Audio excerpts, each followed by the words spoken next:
From Television City in Hollywood. Okay, we are live to tape with my friend Thames Darwin on Twitter. Thames, how's it going?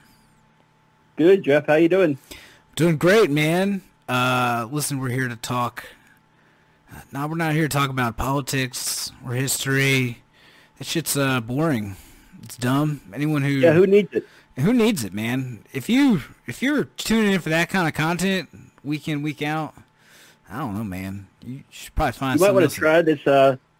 You might want to try this podcast called Pod Save America. I heard that it's really good, really cutting edge. Topical, incredibly topical. But if all that being said, you are still listening somehow, then what we're actually going to talk about today is something a little pecuniary, I admit.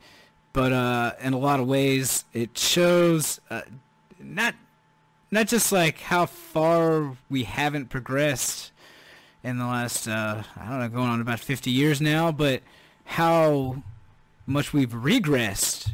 And we're going to do this through the prism of a little show called All in the Family.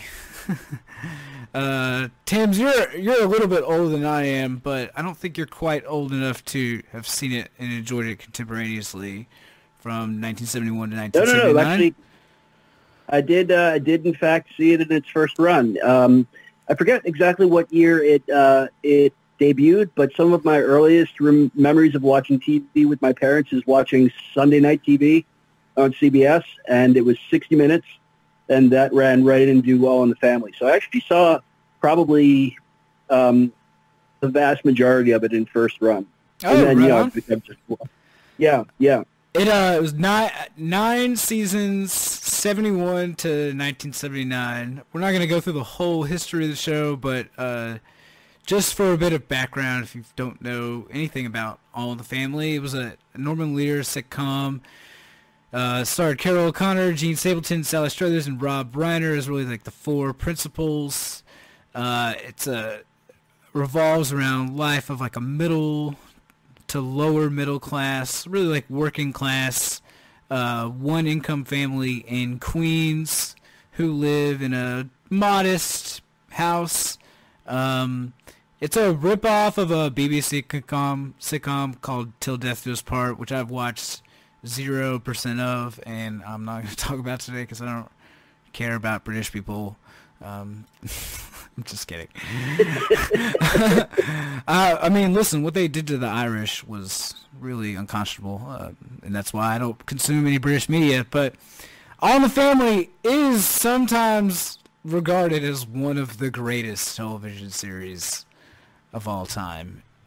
It had 5 spin-offs, I believe. Let me double check that. I got the source material right here. But I believe it was 5 spin-offs. That includes 2 spin-offs of spin-offs. And I won't talk about all of them today, but I do want to talk about mostly one character in particular, and that's Archie Bunker. Right. People probably know who Archie Bunker is, but he's a guy who I would say he's eternally walking here. So you got to watch out for that thing. For one, he's always walking here. He hates pretty much every nationality, including like a lot of white people. He doesn't like Polish people. Probably his least favorite is like Puerto Ricans. That show hammers Puerto Ricans hard. But you know, he's got his problems with Jews. He's got his problem with black people, of course. So racism is a huge part of his character, really. You don't know nothing about Lady Liberty standing there in the harbor with her torch on high, screaming out to all the nations of the world, send me your poor, your deadbeats, you filthy. And all the nations sent them in here. They come swarming in like ants. Your Spanish PRs from the Caribbean there. Your Japs, your Chinamen, your Krauts and your Hebes, and your even Spags. All of them come in here, and they're all free to live in their own separate sections. where they feel safe, and they bust your head if you go in there. That's what makes America great, buddy. But he's got some other prejudices too. Traditional gender roles, definitely. He's into all that. He's a know-nothing in the ultimate degree. That is for damn sure, right? Like, anything new, he's got no interest in of any kind of changes or whatever. And the last thing I'd say about Archie is that that people identify with, like, you know, right-wing movement in the 70s, but even today too, is that you know, Archie really hates religion, which is a little bit weird for today's Republican Party, but he is not into any kind of religion at all. Like, he's an Episcopalian who, like, never goes, and that's his ideal, like, spiritual relationship with God. What did you think about Archie Bunker when you first were exposed to him, Tim's? Well, so a couple of things. First of all, I had like a really kind of a personal attachment to Archie Bunker because he was kind of an amalgam of my two grandfathers. Both of my grandfathers were lived in the Bronx, and so they had very thick outer borough New York City accents. And one of my grandfathers was very much like Archie Bunker in terms of like the constant malapropisms, mispronouncing words. And the other one was just really, really racist. And so like together, the two of them combined made kind of one Archie Bunker. But the other thing that you just mentioned that I was thinking of was I always kind of felt like making Archie Episcopalian was like a way of cheating. It was a way to make him really intolerant, including of Catholics, whereas in fact, the vast majority of the people that Archie was probably based on were Catholics. You know, just were Irish or Italian, and they might not have been any more religious, but this was just a way for him to be able to throw for Norman Lear to be able to throw Catholics into the group of people that Archie hated, which I guess is fair. But I mean, I tend to think the main reason the show focuses a lot of his bigotry towards Catholicism is because, like, even in the 70s, that was like, come on, man, really? Like, you know, like, there's a lot of bigoted people in the 70s, sure, but, like, you're gonna like, go after Catholics? Like, they're mainstream, more or less, now. Yeah. Like, to still hold a prejudice against them, it's not like it's totally unknown or whatever, but it's kind of on the, like, it would be, like, sort of on the fringes or whatever. Like, today, you don't hear a lot of, like, you know, conspiracy theories about Catholicism or anything like that, like you do on All in the Family through Archie Bunker. Edith, right, I think he gets really afraid in one episode that she's going to become Catholic. I don't remember that one. Yeah, he freaks out. He freaks out at everything, but. Don't give me none of that. Hello, Archie, and the smiles all over your face. I know where you've been tonight. You've been over to St. Mary's. Oh, yeah, and it was a beautiful service. I came out of the church feeling like a new woman. Holy cow, you mean you done it already? Doing what? Oh, gee, look at you. You wouldn't even know what you done it. Did you get down on your knees and kiss anybody's ring tonight? Speaking of Edith, though, we should talk briefly about Edith. Any redeeming qualities that Archie displays in the show. And he doesn't really display them with any kind of regularity, I'd say. And one thing that I've noticed rewatching some episodes is that as often as not, things actually don't just work out in the end. They aren't just resolved. Actually, the episode just kind of ends on a punchline, and Archie just kind of like resigns himself to, like, this is how it's going to be. Now, sometimes Edith, through her wisdom and eternal, almost saintly good-heartedness, is able to, like, turn Archie towards the good. But a lot of times that doesn't happen. In any case, like, whenever Archie does the right thing, it's probably because Edith has gotten him to do it. Edith is, of course, probably, like, the dumbest character on the show. It's his wife. She's very undereducated, but she's also the wisest character on the show. Mrs. Bunker, It's time we stop coddling these criminals. Those mad dogs have got to be put behind bars. He's not a mad dog. He's a nice-looking young boy. Well, then look at it this way. We'd be doing that nice-looking young boy a favor by taking him out of that rat-infested ghetto and put into a nice, clean prison. Still, His Honor said a man has to be guilty beyond a reasonable doubt. 11 of us say he's guilty. Well, I got a reasonable doubt. And you're being totally unreasonable about it. I don't mean to be. Mrs. Stonehurst, an important person like you probably makes decisions all the time. The only decisions I ever make is what to serve for dinner or how much starch to put in Archie's collars. In all my life, this is the first time anybody has asked me my opinion about something that really matters. And they'll probably never ask me again. So you see, Mrs. Stonehurst, this is really important. I'd hate to be wrong. Mrs. Edith Bunker, the lone juror who held out for 2 days in the Rodriguez murder trial. I knew it. I knew it. Now the whole world knows it. To maintain Rodriguez was innocent. And Mrs. Bunker was proven right at the 11th hour when a taxi driver, Norton Rogers, broke down today and confessed to the crime. You were right. We return you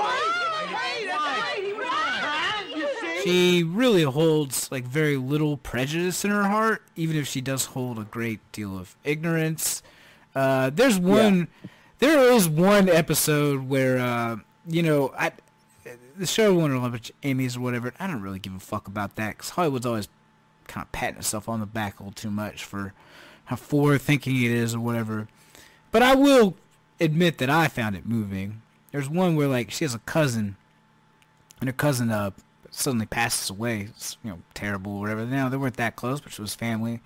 They go to the gathering, the memorial, and she meets her roommate, and her roommate turns out not her roommate. Her roommate was actually her partner, and they both taught school, and which of course be a big deal if like the school ever found out that two lesbians living together in the city while teaching children, because that was a big, still is today. It's a big talking point though. It's like anti-homosexuality. They're gonna make your kids gay. But in any case, there's this like tea set that she's supposed to get or whatever, and I think they say in the show it's worth like a few $1,000s or whatever. I looked it up. According to like inflation calculations, today it'd be worth around 10 or 11 grand in silver. Wow. Yeah, so it's not a life-changing amount of money probably, but definitely not anything that you would sneer at, especially if you work for a living. Yeah. For sure. Yeah. And the tea sets, they already know it's going to them, right? Because it was in the family and the aunt they have in common. Like, it's all been worked out or whatever. It's fine. Yeah, so the tea set will return to Edith. Well, then, her cousin Liz's partner tells her that, we used to share tea together after school a lot, and I'm really going to miss her, and if you left me that tea set, I'd really appreciate it. I wouldn't even sell it. I would just remember her with it. And Edith is like, after playing up a little bit for laughs, the fact that Edith doesn't understand like what the fuck she means by like you guys were together like partners or whatever. She's like, what? I was like, oh, she finally gets it. As soon as she does, like, it's done and done, right? Just like, oh, absolutely, you can have it or whatever. Now Archie, of course, has got his like eye on this shit, right? Like he threatens to like take her to court over it, and then maybe like in that lawsuit it'll come out that you're a freak. Right. Yeah, you're a freak living in sin. And she's like, all right, fine. Well, if you're gonna threaten that, I can't stop you. Take the tea set. But in the end, of course, like they don't take the tea set. But Archie like can't help but like on the way out the door, literally like go up to her and tell her like, why don't you find yourself a nice man? That would be good for you. Right. But like, you know, because Edith hectored him or whatever, she gets to keep the tea set. I will say, like in the 70s, to be like, you know, that openly tolerant of people practicing homosexuality openly, for lack of a better term, how they put it then, you know, people living as gay or whatever, it was a big deal, I'd say. Yeah. And Yeah. And it was one of the better moments in that show, and it shows just how like central Edith really was to making Archie Bunker likable, which he is, kind of, at least to a lot of people he is, and I'll talk more about that later. But do you have any more thoughts about Edith, the like almost demigod or demigoddess of domestic splendor? Well, she's like this. She's almost like a stock character, like the origination of the stock character of the stupid person that really kind of gets played out like with Joey on Friends or like Homer Simpson, like just she's almost a Shakespearean fool in that way. Yeah, don't you think?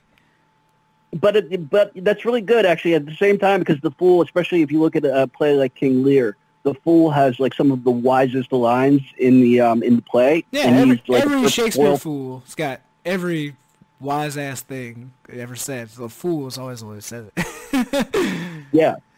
I mean, and it's in some ways. I mean, it's just like the simplicity of it, right? I mean, it's just like she can't have any guile because she just doesn't have the architecture of prejudice within her that could support any of that, and so.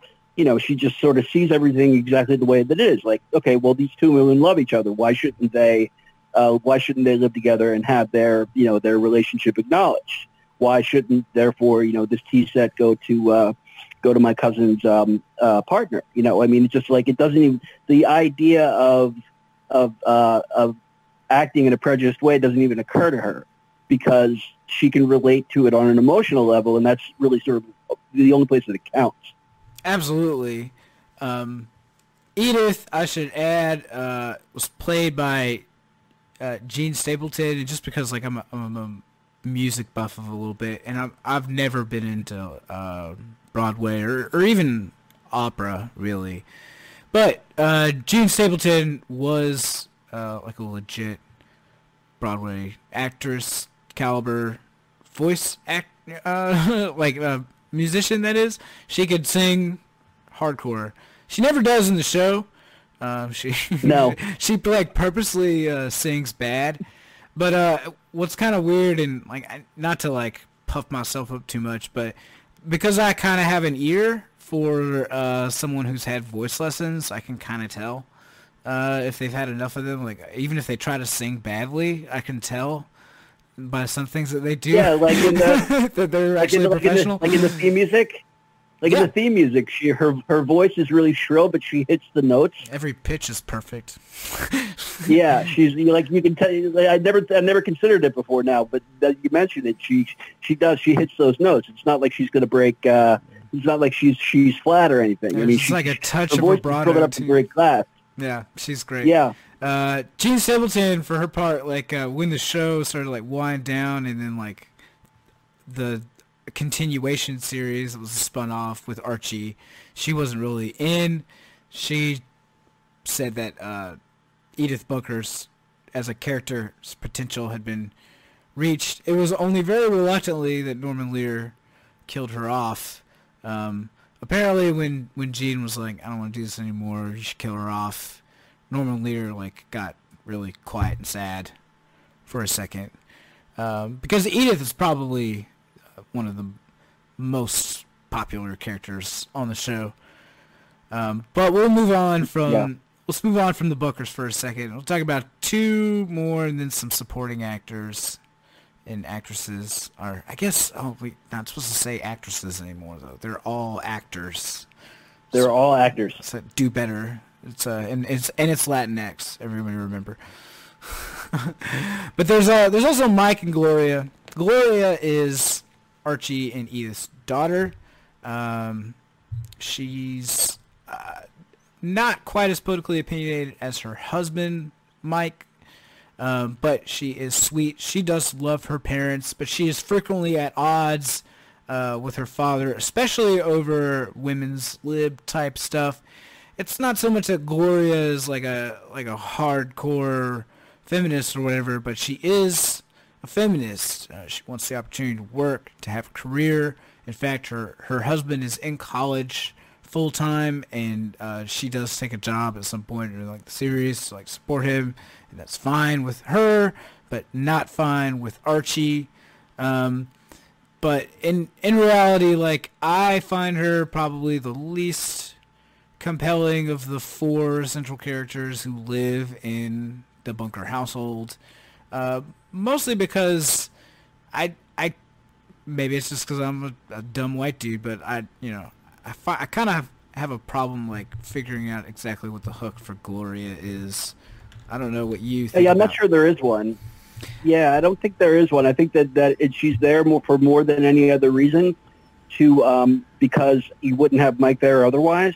And so, Mike is like the ultimate political foil for Archie, and Edith is like his moral foil, and Gloria sort of plays that to a lesser extent. What's interesting is that when you get to the sequel, the spinoff that's just him, he has her the Edith's like grand niece living with him, right? And her name's, and she actually ends up sort of playing both the Edith and the Gloria role. She's not portrayed like as simple as Edith is, but she is still the foil by virtue of being female and being a child on top of it. So it's and you see some of this between Archie and Gloria. Like there's the doting father aspect of it that she can draw out of him every now and then.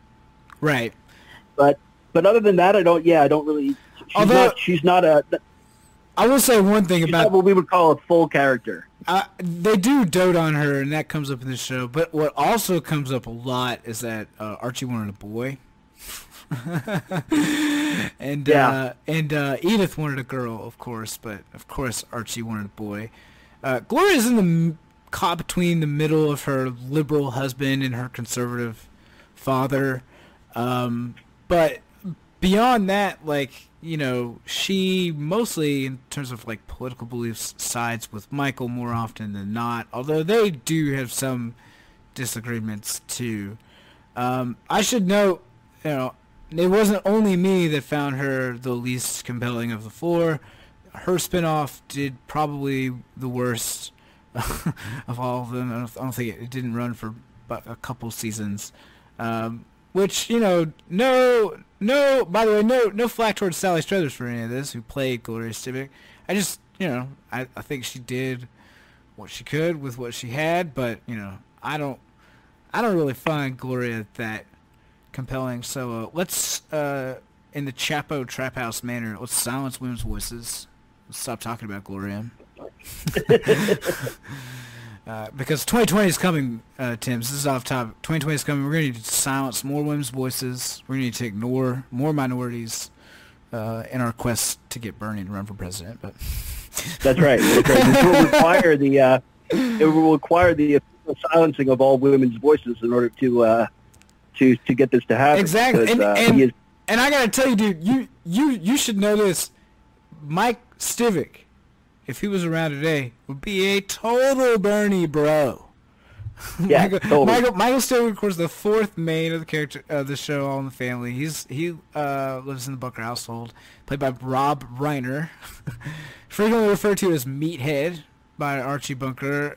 In fact, in the flashback where they meet the first time, he explains this. Meathead means dead from the neck up, as in you're a dumbass. Right. Right. Michael is an Americanized version of the British character Until Death Do Us Part, who is actually a straight up just like Trotskyist. Right. Mike Stivic in All in the Family, which ran prime time on CBS, is not a communist, unfortunately. He is not really even a socialist. He is a liberal, good social democrat. Ladies and gentlemen, our national national anthem. Oh, good. The national anthem. That means they ain't started yet. We're in luck. That is one terrible song.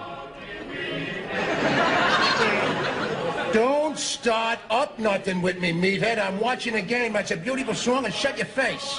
Oh, it's the song glorifies war, and even as a song, it stinks. Nobody can remember the words. You're gonna ruin this game for me? Can you remember the words? Certainly I can.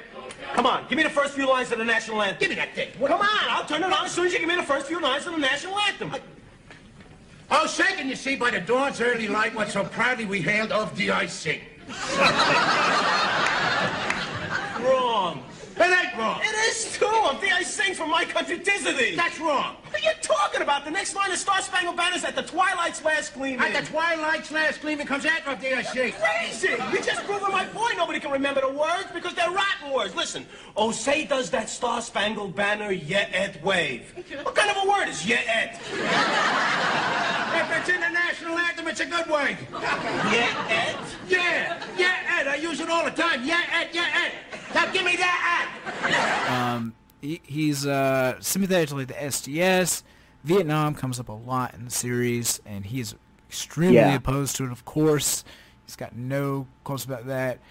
He's studying sociology in college in the 70s, which, you know, like that by itself. Like there's nothing wrong with sociology. I love sociology. I'm just saying that, like, for the audience of like the television audience in the 70s, to have a guy during Vietnam who's like liberal and studying sociology in college, like that's perfect, right? Like, I mean, he, in a lot of ways, like he is as like quintessential an archetype as Archie is in some ways, although I think there were a lot more like socialists and communists in SDS and affiliated and sympathetic groups than liberals, but that's sort of a battle that we're not really going to fight right now. I can't help but really love him, even though he is kind of a lib, Mike, because Mike's a total fail son in a lot of ways, and like the show doesn't really like play this up, but because he's like in school full time and doing some political activism, he doesn't work, he doesn't bring an income in. You know, like he does. Right. Now, he does get his degree, and he does get a job after that, and they do move out of the bunker household. So, like, it's not like he's a total, you know, basic blowing misanthrope or anything like that, but, you know, he is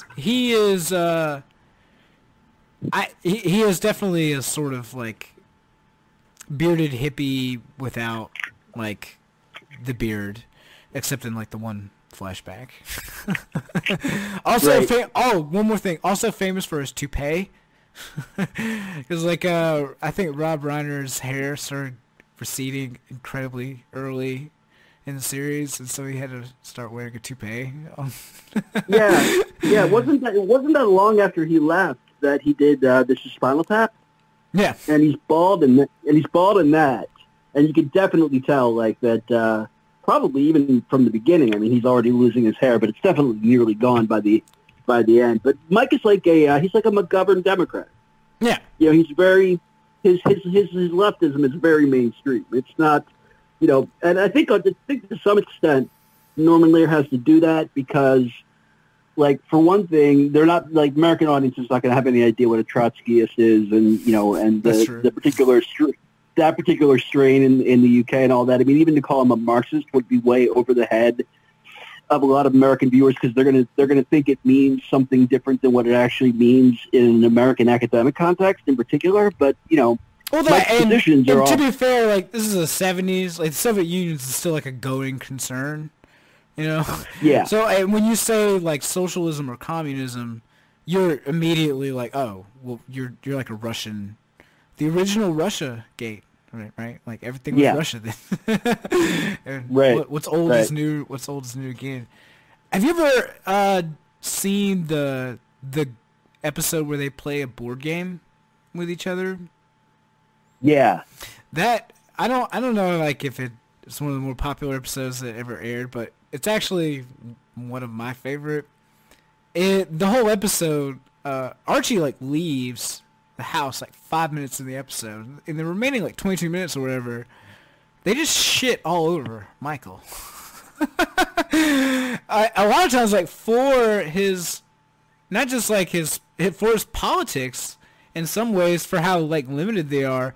At one point, like Lionel, it's a game where like they ask each other questions and you're supposed to like answer honestly, and it's supposed to like help you grow and like get to know each other better, just to give like some context. And it's all Michael's idea to play because he loves that shit, man. It's so woke, and Michael is woke as fuck.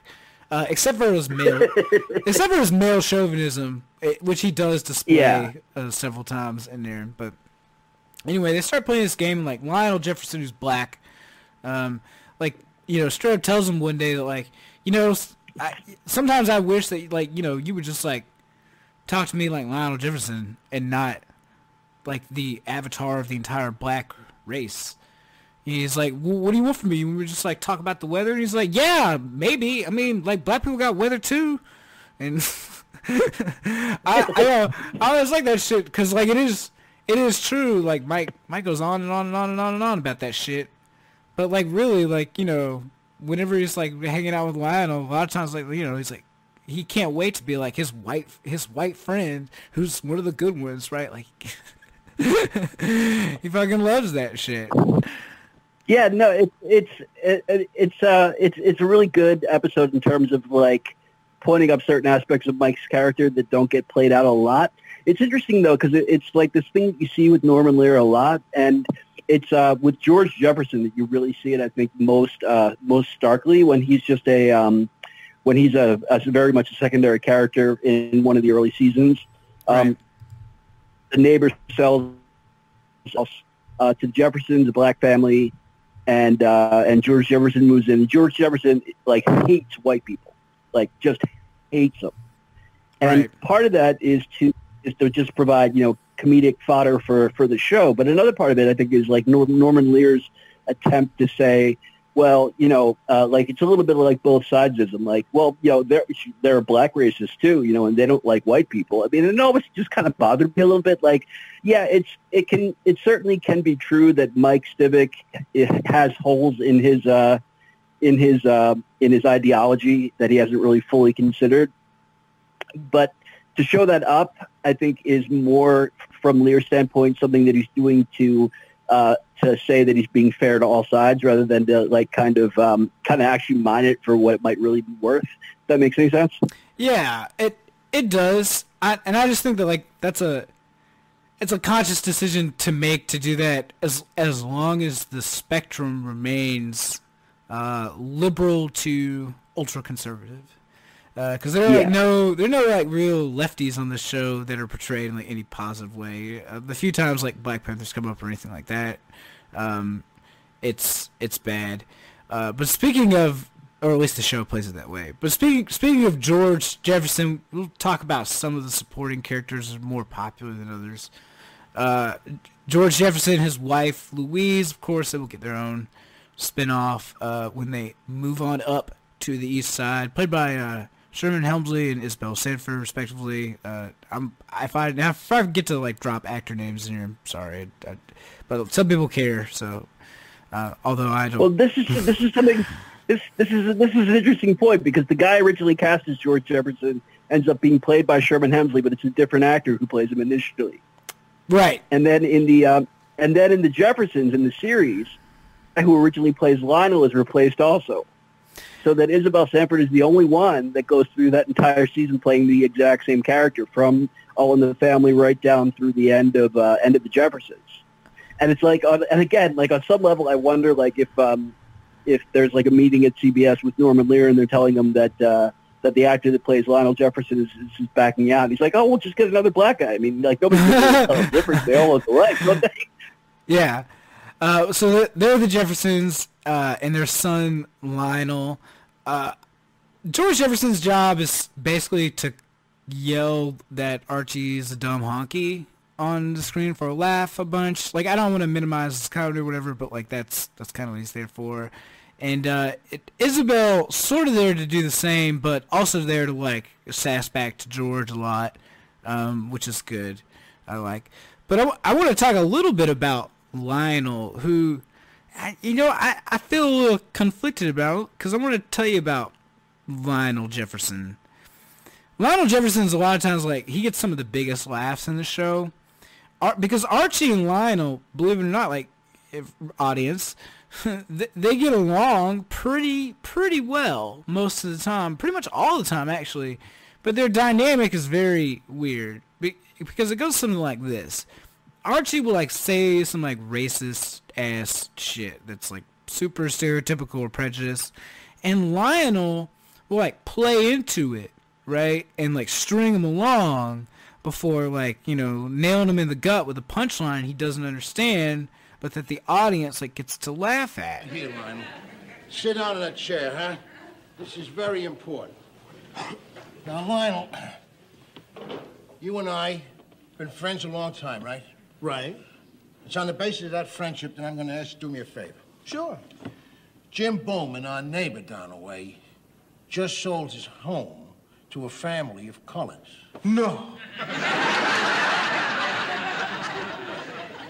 2 doors away, can you believe it? Does Mike know about this? Yeah, he knows about it. All he can say is 12% of the neighborhood ought to be black. 12%? Oh, no. If you follow that kind of thinking, 88% of the Harlem Globetrotters ought to be white.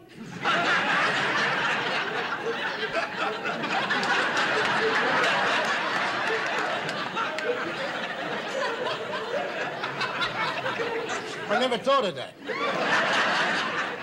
And I actually I really love that shit. How he can, like, take. Sometimes he'll act kind of like stereotypically minstrelly in a way in order to, like, indulge Archie, and then, like, roll his eyes and then drop some, like, awesome punchline, and then literally, like, walk out the door to, like, huge applause lines. And like, I was at first, I was kind of like, man, this is, like, I really love this, and what's not to love, right? Like, but upon further reflection, maybe it's a little bit staid after a while.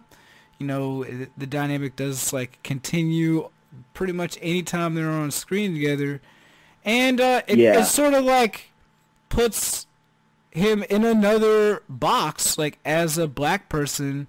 That box is not as rigid and grotesque as, say, like a 1910s minstrel show, or even, like, something else, like, contemporaneously for the time. It's a little bit better, but it's still not, like, super awesome, maybe. I don't know. It's definitely problematic, and I was thinking, have you ever heard, listen to Dan Carlin's podcast, Hardcore History? You ever listen to it? Oh, my God, you're calling me out. It's been a long time since I've listened to any Dan Carlin. But the answer is yes, that I have listened to. Yeah, I mean, so, like, there's a point that he makes, and I think that it's a point that very easily runs the risk of being oversimplified, but I'm going to use it here for a purpose, and that is, he says that you should always, like, looking historically, you should always grade racism on a curve, because the people that evince behavior that we call out as, like, very clearly racist today were within an environment where we clearly understand that they should have known better, but that the forces of history are such, and the forces of culture in particular are such, that it's just not always that easy to sort of point out a person's activity in the past as clearly prejudicial today, and say that they quote unquote should have known better. And here's the thing, and why I mention this with regard to a character like Lionel Jefferson, and the way that Norman Lear treats issues with regard to African Americans. They're not things that people could easily get away with today. But I really do believe that on some level he really thought he was doing the right thing. Like, because after all, I mean, this is, the show, it premieres 3 years after Martin Luther King is assassinated. And the Fair Housing Act, the last big piece of civil rights legislation. Mm-hmm.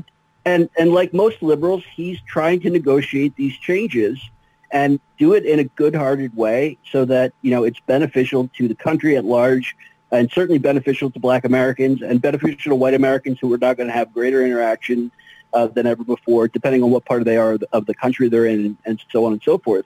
But he gets it wrong on certain occasions. Like I remember this other episode where there's a home invasion in the bunkers. You ever see this one where two black guys break into the bunker's house? No, I don't think I have. Sorry. And they hold them at gunpoint. And Mike's whole argument during this episode is we can't hold them responsible. Consider the socioeconomic circumstances from which they came, and that's a fair point, obviously, but at the same time, the guys that are robbing the house completely play into this as a way to, like, get off being blamed for what it is that they're actually doing, knowing all along that they're just bad people who have just broken into this house. And it's also a kind of weird concern to hold at that moment as opposed to later when they're, like, on trial. You would say, oh, well, now that they're on trial and, like, it's not in the moment and I don't literally have a gun to my head. Yeah. Right. That is a good thing to think about. Maybe it'll inspire some mercy and we all, at least I do, our justice system could use a fair bit more of that for sure. I do agree with, I guess, you and Dan Carlin on that question, by the way. If you read up like a lot of like progressive people in the early 20th century or like abolitionists, like they're not all like, like a lot of abolitionists, they're still like extremely white supremacists. Oh, right? Yeah. Right? Like for one thing, and a lot of like the progressive movement in the 20s, they're also like, for as much as they did for like women's rights and family planning or whatever, like, they were incredibly racist and kind of into eugenics. Like, that is a true thing. Yeah, like, right? I think about Teddy Roosevelt. I think of Teddy Roosevelt, right? Like, Teddy Roosevelt is famous for being the first president to invite a black man, Booker T. Washington, to come to the White House while he was president. Yeah, and but of course it's Booker, though. Is who he of picks. Course, it's like, Booker T. Washington, right? It's not Du Bois that he's inviting. Strive for your economic rights first, and then we'll worry about the civil and political ones later. Like, sorry, Booker was wrong about that. But like at the same time, like he's got like Roosevelt has like an ashtray on his desk made out of the skull of like a Sioux Indian. I mean, like he can see that like the situation for Black Americans is awful, but he still can't conceive that American Indians are human. Like It's that kind of like it's that kind of like complete cognitive dissonance. And I mean, like, just from an objective standpoint, that's absolutely fucking horrific. Like, how could he possibly do that? But anyway, we're a little off topic. Yeah, we're a little in the weeds. But there's another thing that I wanted to get through a little bit, which is mostly focuses on Archie and politics.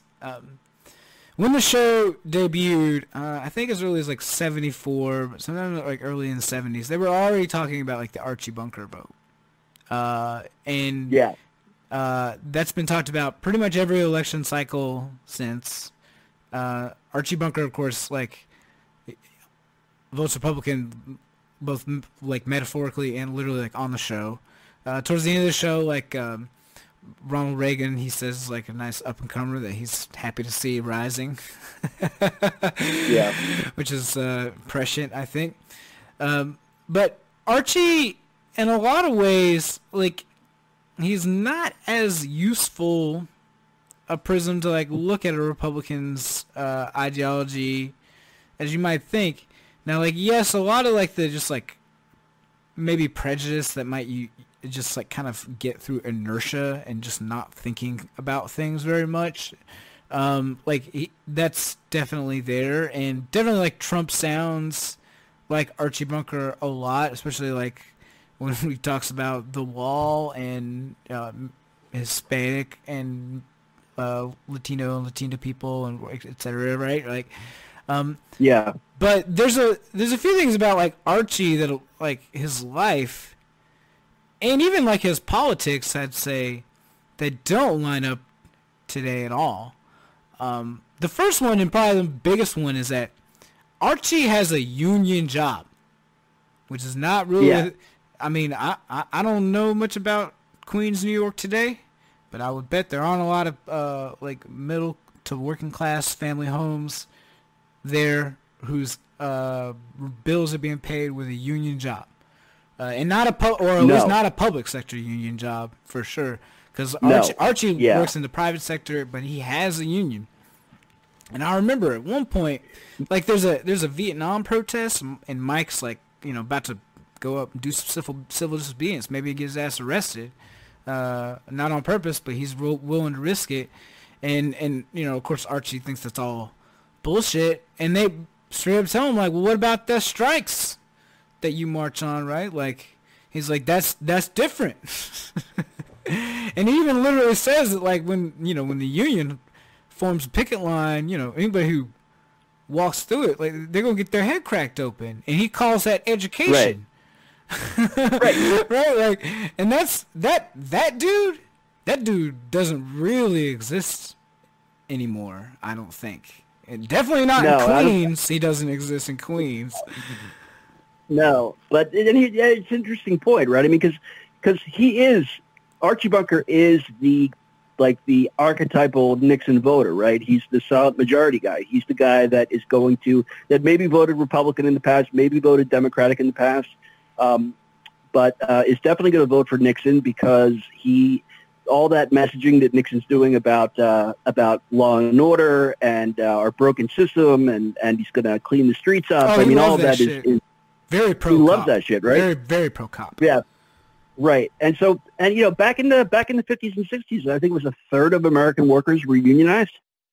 And you can't, obviously they weren't all Democrats. I mean, there were plenty of Republicans that were members of unions. I had them in my own family. I mentioned this to you once before, but my grandmother was in the International Ladies Garment Workers Union. Right on. And my mother's whole family are conservative Republicans. It's just that on the matter of, because they were working class, if not below working class for significant portions of my mom's childhood, they understood what side the bread was buttered on. Like, they weren't going to just go right out and vote against their economic best interest. And now it's just a given that people do. Yeah. Archie also, he's incredibly politically opinionated, but he's also incredibly incurious. Which is something that's kind of odd today, because a lot of those people they are incurious, but now we have social media. We've had it for over a decade now, so lots of time for it to sink into people's society and psyches, right? And Archie doesn't really have anything like that. He reads the paper, he watches TV, but the kinds of shit he likes to watch on TV are like John Wayne movies. Right. And shit like this. But the other way that Archie is not necessarily a new is analogous towards today's Republican voters, or anyone today, and for that matter, is that and I think this is more than just a sitcom trope, because they do live in a house that's too big for probably even somebody at the time to afford, but it is kind of dingy and not that nice, and so the show sort of plays that up. But they're a one-income household, more or less. Archie's job pays pretty much all the bills, and they live in the house rent free, and they eat their food, and he complains about that, but they're that's not that big a deal. They're never really in danger of being in the poorhouse or whatever. And for series arc reasons here and there, people get jobs either temporarily or longer term or whatever. But generally speaking, Archie's one income is enough to support an entire household in Queens, New York. Yeah. And I don't, again, not just Queens, but because I'll stop saying that's not possible in Queens today. But dude, that's just not possible, really, even a lot of pretty much any big city. And even where I live, even the podunk little hayseed town that I live in Georgia, not most jobs around here don't pay enough for one income to support a household, for sure. No. The funny thing is the part of Queens that that they're supposed to live in is Astoria, which is right across the river from Manhattan. And you can't touch that neighborhood now in terms of like being able to afford it on a it's gonna be like one person millions of dollars to live there. Yeah, millions of dollars. Like, exactly. yeah. You couldn't even touch it. And I mean, like back then, Queens is very different today than it was 50 years ago. I mean, right today, Queens is it's contiguous with Queens County, New York, and Queens County, New York is the most ethnically diverse county in the United States. There's people there from more countries worldwide than any other place. Wow. And it's also enormous. I mean, Queens is huge. So there's a ton of diversity, a ton of economic diversity, as well as racial and ethnic diversity. But it's probably true that in the early 70s you could live in a house in Astoria and with a one middle class income. But those days are gone. Yeah, they're way gone, long gone. There's a lot that like Archie's comrades or political comrades, that is, like took and take for granted that has been and is being like taken away from them.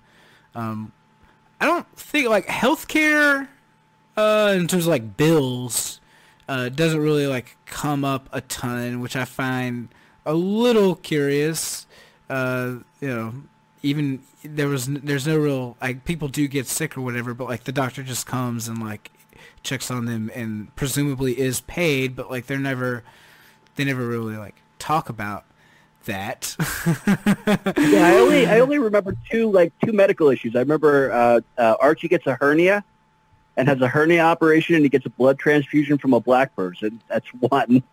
And the other one is that Gloria has a miscarriage. Yeah, the first Gloria, time she's pregnant. I knew you were going to say Gloria's miscarriage, which is kind of a weird. That's a really weird episode. She loses that baby, and like Archie just goes upstairs and like is kind of nice to her, and she's just like, "Oh, I feel better now," and then like the music swells and the episode ends, and I'm just like, "Damn!" Like, I mean, I'm not gonna presume either way, I suppose, because like I'm not a woman, but like I think it's conceivable that most women might not react that way, especially women who were as excited as Gloria was earlier in the episode about the baby. She was like freaking thrilled. In fact, like the whole setup for the episode is that like she's thrilled. They want to tell Archie, and Archie is like not thrilled. Not that abortion never comes up for sure, but but Archie is like not thrilled. But then like the very end of the episode, like Archie, I think like he ends up storming out at some point. He comes back and like he's got it now. Okay, like he's actually like ready to be a grandpa. But then like he gets told that the baby has been lost, and that's when he like goes upstairs and like is nice to her or whatever. But it's really weird how that just like kind of fixes it. I mean, I don't know. I should say like sorry everyone. We're just like two dudes musing about this, so like please forgive us, but anyway, go ahead. Well, it's like, I mean, I did actually go. I've actually been through this with my wife, so I mean, I can actually relate to it on a more personal level.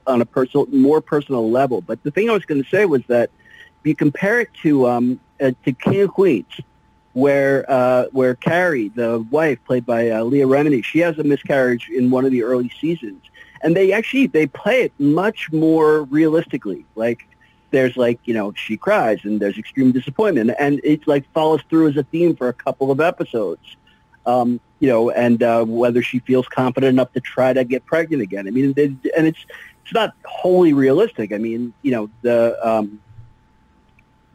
are obviously things that can't be said, and ways of depicting things that can be difficult. But in the end, it certainly is more realistic than that particular episode regarding the way that it's depicted for Gloria. Yeah, I mean, I guess some of this is just like, I mean, with the exception of multi-part episodes, every sitcom must wrap in like 22 to 22 and a half minutes or so, right? Like, so yeah. So like some sort of resolution does need to occur or whatever at some point. I mean, and even the longest ones they do, there's one in like Inflation series, it's like 4 parts, where Archie's union goes on strike for 4 episodes. Yeah. Yeah, there's another one where he loses that job.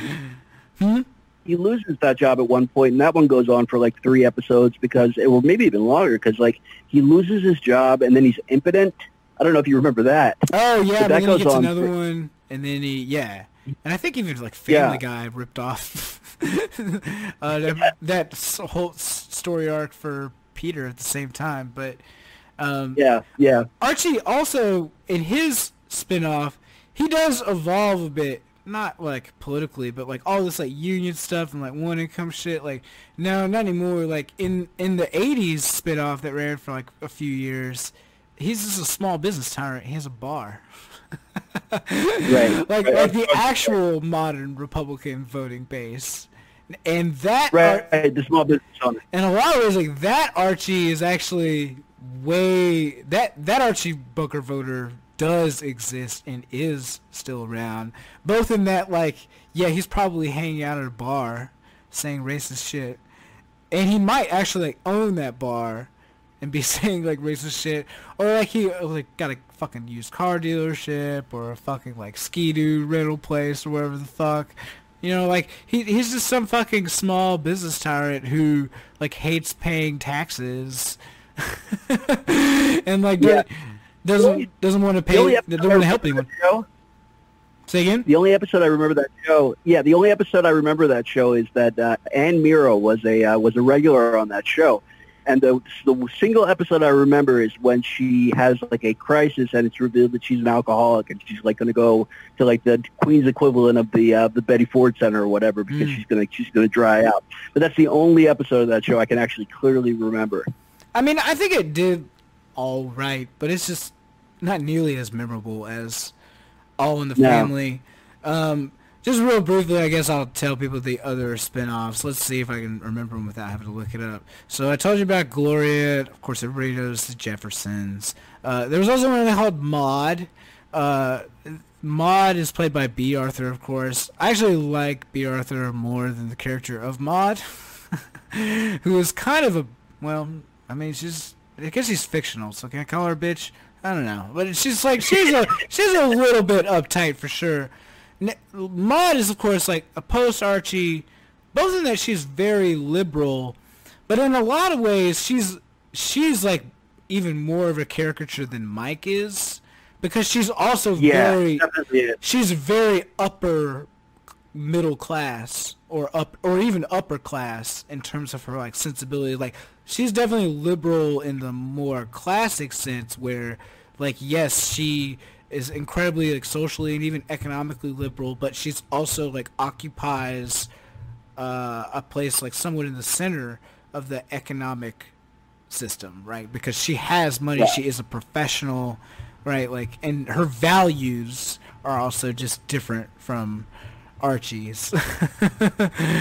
But of course they hate each other. She got her own spin-off. I don't know, are you a big fan of Maude? Maybe I'm too hard on her, but no, I first of all love the Maude theme song. Love the extended version from Family Guy. And that's a good but what was Maude was the series that first addressed abortion. Maude gets an abortion in one of the or the daughter does. I can't remember if it's the daughter or Maude now. I think it's Maude actually, and she gets. I believe it is Maude, and in fact, like, because Maude is like, not that she's ancient, but because she is relatively old, and the older, like at a point where like yes, it is actually a concern if she was to try to give birth, because I think she's like in her early 40s, and in any case, like, she wasn't planning on having a baby anyway, and they don't want a child, and so like that's how it goes down. I don't know, like Maude's, that show was like all right, and I really like that weed episode, mostly because like she hands over that $20 and she just gets like it may as well be like a fucking garbage bag of weed. It's so much weed for $20. It makes you so sad. You're like, oh shit, I wish I could get that for $20. But the other yeah, Google that.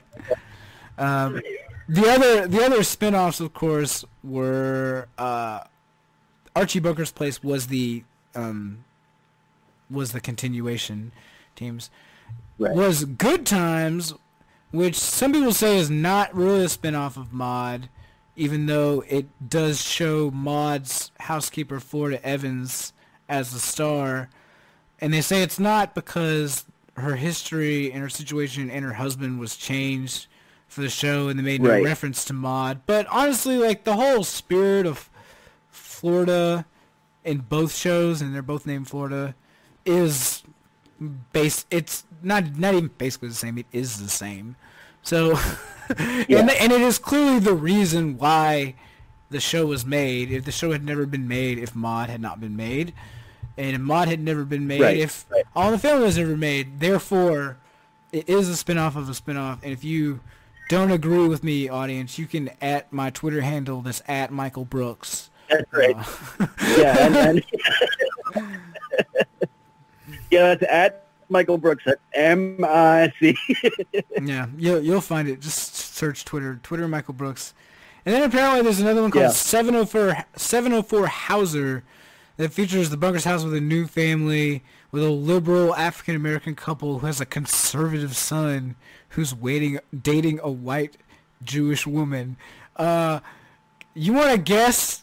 Want to guess how many episodes they came out with that bullshit before it got canceled? Just give it a stab. I'm thinking 2. Oh, dude, you're a little low. 5. 5. In 1994. So we're talking like height of the Gingrich Revolution, and that shit went nowhere. Yeah. It flopped like shit because no one wants to watch a conservative shithead son argue with their liberal parents. Yeah. But in any case, anyway.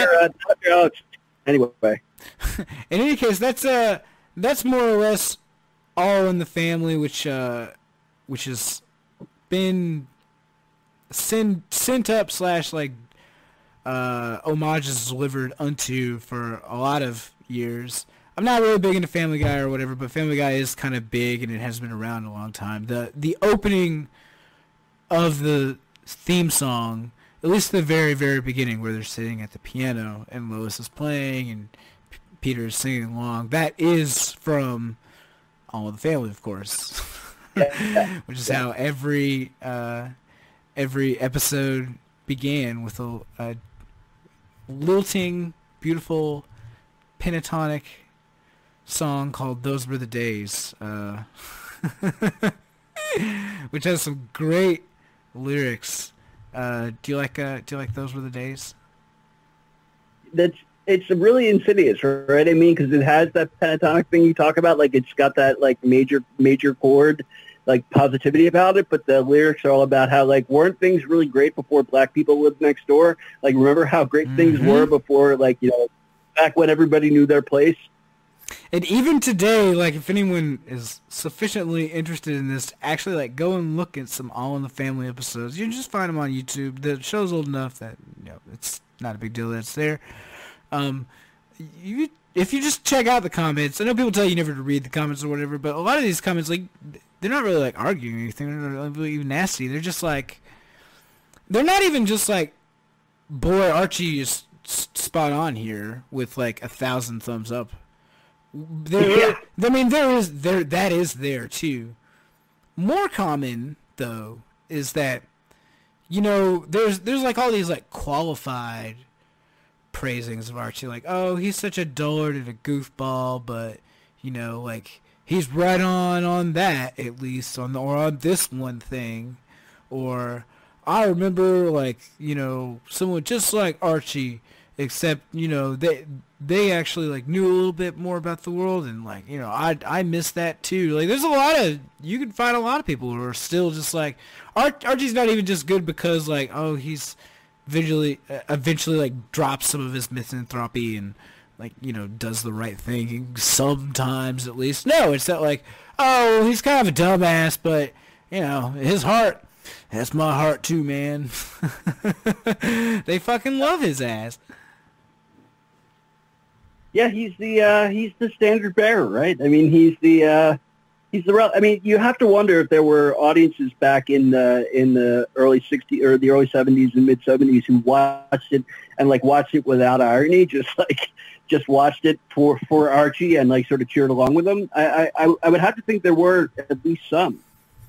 Yeah, I mean, just the degree to which like Archie is, not just like tolerated or like liked because he's redeemed in the show, but like held up by a lot of these like older boomer types, and probably even older than that, honestly, at this point, the boomers' parents to the extent that they're still around. Not to be like too crass about it, but like they do love this shit, like unironically, like unqualified, really.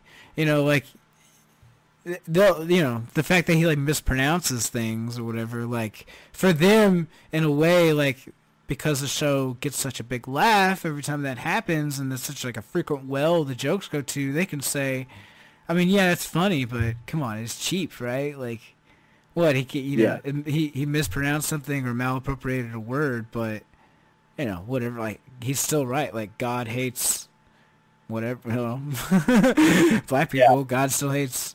I mean, there's a lot. They dropped the F-bomb in that show, which I'm not going to do here, and a lot of words, frankly, that I'm not really comfortable saying. But if you guys want to check out, probably American media's really like in a lot of ways, like it doesn't just show like where we are, but it also shows like how little progress we've made, and in some ways like fallen backwards in the about 50 years since what some call the greatest sitcom ever made was made. Yeah.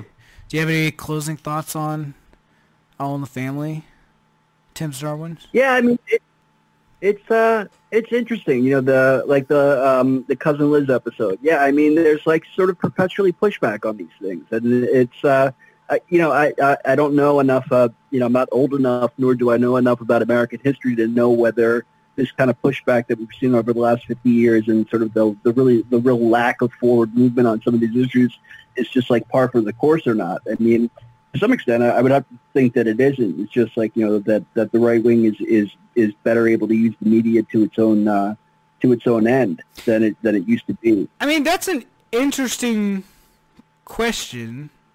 And I know, like, I said that was it, but, now as you say that, the 70s, at the time, like, Vietnam is happening. So there is, like, a huge, like, catalyzing event for the American left. Like, literally, like, Vietnam is on fire, and so are a lot of our cities, right? So, like, it's not like, I mean, in a lot of ways, like, your attention was, like, focused in a way that the sort of, like, gentle media-induced like comas everyone's in now, sort of like the political environment feels.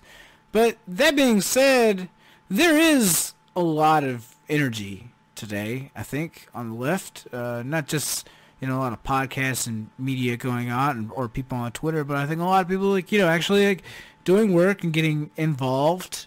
And All in the Family, like, very rarely do they like straight up just talk like elections and I'm going to like work this election or whatever, right?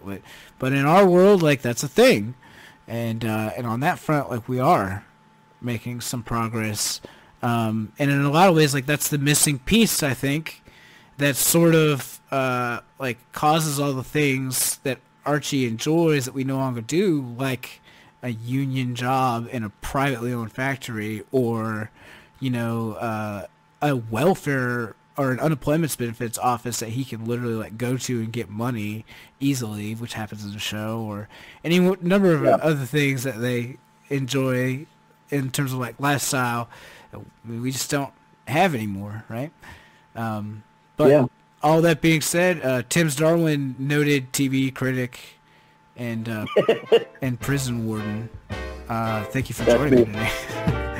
I appreciate it. I'm gonna go bust some heads. The way Glenn Miller played songs that made the hit parade. Guys like me, we had it made. Those were the days welfare state. Everybody pulled his weight. Gee, our old LaSalle ran great. Those were the days.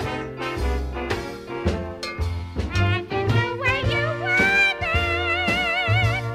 Girls were girls and men were men. Mister, we could use a man like Herbert Hoover again. People seem to be content. $50 paid the rent. Freaks were in a circus tent. Those were the days.